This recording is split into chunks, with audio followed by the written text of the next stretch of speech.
नमस्कार मंडळी, शानदार मराठी रेसिपीमध्ये सर्व खवय्यांचे मनापासून स्वागत आहे। सकाळी उठता क्षणी सर्वांना पडणारा एक नाश्ता सकाळी झटपट 5 ते 10 मिनिटात काय बनेल? तसं तर पोहे बनतात आणि आज मी तुम्हाला पोह्याचाच एक प्रकार बनवून दाखवणार आहे। माझ्या पद्धतीने पोहे एकदा बनवून घ्या, 100% खात्रीने सांगतो तुम्ही दरवेळी पोह्याची जी रेसिपी बनवतात ती विसरून जाल। तर आपल्याला एक चाळणी घ्यायची आहे आणि त्याच्यामध्ये आपल्याला 2 वाटी जाड पोहे घ्यायचे आहे। ही झाली 1 वाटी, ही झाली दुसरी वाटी। 4 जणांना पुरतील इतकं प्रमाण मी तुम्हाला दाखवत आहे।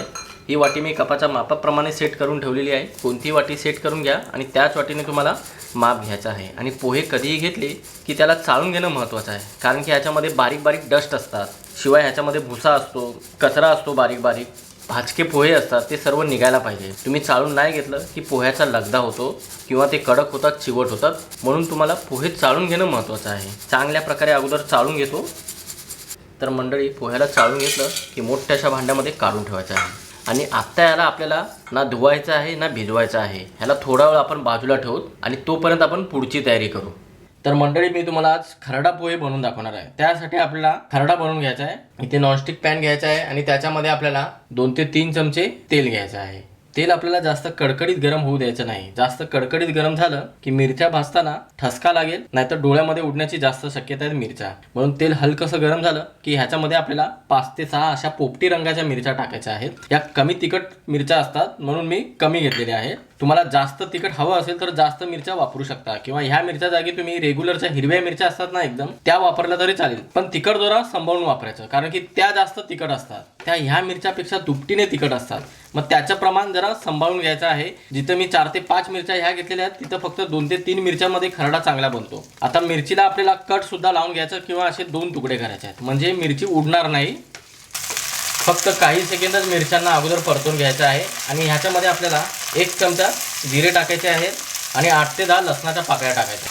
आणि पुन्हा आपल्याला मिरचीला चांगला डाग पडेपर्यंत, लसणाचा आणि जिऱ्यांचा कच्चेपणा जाईपर्यंत परतून घ्यायचा आहे। तर मंडळी, चांगल्या प्रकारे असं मिरचीला डाग पडेपर्यंत आपण भाजून घेतलं की मिरचीचा कच्चेपणा निघून जातो, हलकासा तिखटपणा कमी होतो। आता काय करायचं, या मसाल्याला एका भांड्यामध्ये काढून चांगल्या प्रकारे थंड करून घ्यायचं आहे। तर मंडळी, पुन्हा ह्याच पॅनमध्ये 2 चमचे तेल टाकलेलं आहे। तेल गरम झालं की 3 चमचे शेंगदाणे घ्यायचे आहेत आणि शेंगदाण्याला लाल डाग पडेपर्यंत किंवा कुरकुरीतपणा येईपर्यंत भाजून घ्यायचं आहे। जास्त ओव्हर कुकिंग करू नका, कुरकुरीतपणा यायला पाहिजे। तर मंडळी, पाहू शकता शेंगदाणे चांगले लाल झालेले आहेत आणि मस्त कुरकुरीतपणा आलेला आहे। आता ह्याला सुद्धा आपल्याला मिरची बरोबर काढून घ्यायचं आहे। मिरची आणि शेंगदाणे एकत्र भाजून घ्यायचं नाही, नाहीतर शेंगदाणे कच्चे राहतील, म्हणून वेगवेगळं भाजून घ्या। तर मंडळी, आपल्याला मिक्सरमध्ये मसाले वाटून घ्यायचे आहे। तसं बघायला गेलं, खरडा तव्यावर बनवला जातो आणि एखाद्या वाटीने त्याला खरडून खरडून मॅश केलं जातं, म्हणून त्याला खरडा असं बोललं जातं। पण मी इथे तुम्हाला तव्यावर भाजून दाखवलेलं नाही, पॅनमध्ये भाजून दाखवलेलं आहे। आणि आता याला आपल्याला जाडसर वाटून नाही घ्यायचं आहे ना जास्त बारीक वाटून घ्यायचं आहे, मीडियम टाईपमध्ये वाटून घ्यायचं, पाणी न वापरताच। म्हणून संपूर्ण मसाला थंड झाला की याच्यामध्ये काढून घ्यायचा, शेंगदाणेही सोबत काढून घ्यायचं आहे आणि सोबतच देठासहित मूठभर कोथिंबीर घ्यायची आहे, रंग चांगला येण्यासाठी। आता याला आपल्याला ना जाडसर ना बारीक, मध्यम टाईपमध्ये पाणी न वापरताच वाटून घ्या।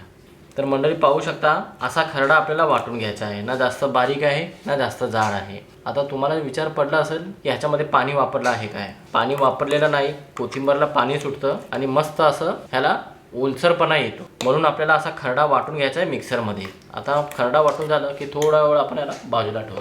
आता आपल्याला पोहे धुवून घ्यायचे आहे। पोहे आपण पहिलं धुतलं असतं आणि त्याला भिजत ठेवलं असतं तर 100% त्याचा लगदा होतो। म्हणून कधीही पोहे बनवायचं असेल तर आपल्याला लगेच पोहे धुवायचे, म्हणजे पूर्वतयारी करायची सर्व मसाल्यांची। जसं आता मी तुम्हाला खरडा वाटून दाखवलं, हे सर्व झाल्यानंतरच मी पोहे चांगल्या प्रकारे धुवून घेतो। ह्याला भिजत ठेवायचं नाही अजिबात। भरपूर जण इथं चुका करतात, भिजत ठेवतात 5 ते 10 मिनिटं आणि नंतर मग ह्याच्यामधलं पाणी काढतात। तसं करू नका, तसं केल्यावर 100% लगदा होतो किंवा चिवट होतात, शिवाय मोकळे आणि मऊ सुद्धा होत नाही। म्हणून काय करायचं, आपण चांगल्या प्रकारे ह्याला 2 ते 3 वेळा स्वच्छ धुवून घेऊ आणि ह्याच्यामधलं पाणी वेगळं करून टाकायचं आहे आणि लगेच आता आपल्याला खरडा पोहे बनवायला घ्यायचा आहे।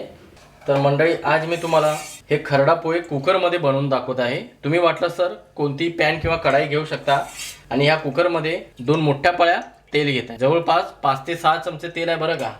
तर मंडळी, व्हिडिओ शूट करताना थोडीशी अडचण आलेली आहे, त्याच्यामुळे व्हिडिओ शूट होऊ शकला नाही। तेलामध्ये मी 3 चमचे शेंगदाणे टाकलेले आहेत आणि 1 चमचा डाळव टाकलेला आहे। या दोन्ही जिन्नसांना आपल्याला कुरकुरीतपणा येईपर्यंत 1 ते 1.5 मिनिटापर्यंत गॅसला मंद ठेवून परतून घ्यायचा आहे।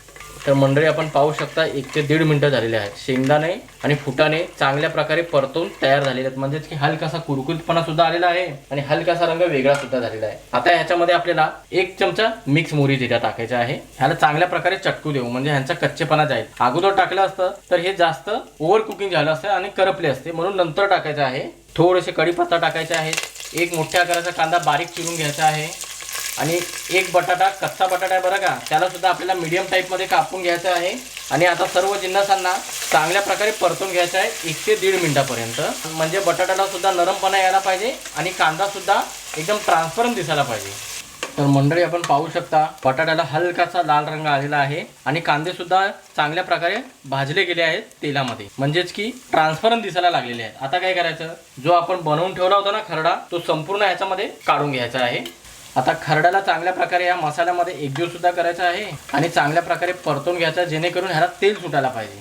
तर 2 मिनिटापर्यंत खरड्याला सुद्धा मसाल्याबरोबर चांगल्या प्रकारे परतून घेतलेले आहे, म्हणजे संपूर्ण कच्चेपणा निघून गेलेला आहे. आता इथे आपल्याला धुवून ठेवलेले पोहे संपूर्ण या खरड्यामध्ये काढून घ्यायचे आहे आणि सोबतच चवीनुसार मीठ टाकायचं आहे आणि फक्त चिमूटभर आपल्याला हळद टाकायची किंवा पाव चमचा हळद टाकलं तरी चालेल. आता चांगल्या प्रकारे या पोह्याला या मसाल्यामध्ये म्हणजे की खरड्यामध्ये एकजीव सुद्धा करायचा आहे आणि 1 मिनिटापर्यंत परतून सुद्धा घ्यायचं आहे.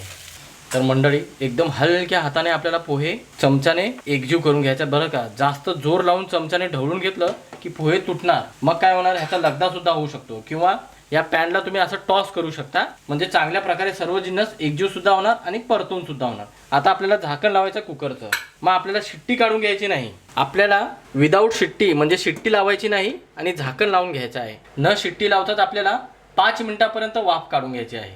तर मंडळी बरोबर 5 मिनिटं झालेली आहेत. आता झाकण काढायचं आहे आणि मस्तपैकी पोहे तयार झालेले आहे. हलक्या हाताने ह्याला ढवळून घ्यायचा आहे, पण त्या अगोदर इथे आपल्याला अर्ध्या लिंबाचा रस पिळून टाकायचा आहे. चव चांगली येईल बरं का. तुम्हाला आवडत असेल तर लिंबू पिळू शकता किंवा नाही पिळलं तरी काही हरकत नाही. चांगल्या प्रकारे असं ढवळून घ्यायचं आहे आणि इथे पुन्हा आपल्याला बारीक कापलेली कोथिंबीर सुद्धा टाकायची आहे. फ्लेवर सुद्धा चांगला येईल. अशा पद्धतीने खरडा पोहे तुम्ही झटपट बनवू शकता कुकरमध्ये. आता फटाफट मी तुम्हाला सर्विंग प्लेटमध्ये काढून दाखवतो.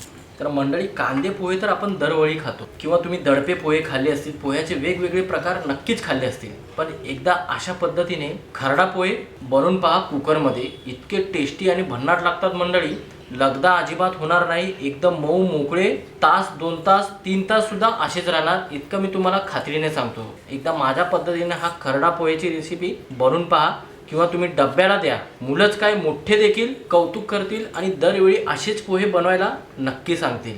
मस्त सुगंध येत आहे, बघता क्षणी तुम्ही नक्की बनवाल इतकं मला 100% खात्री आहे. तर मंडळी आजची ही खरड्या पोहेची रेसिपी कशी वाटली नक्की कळवा. तुमची प्रतिक्रिया मला कमेंट बॉक्समध्ये. चला तर मंडळी अशाच नवनवीन रेसिपीसह पुन्हा एकदा भेटूया. धन्यवाद.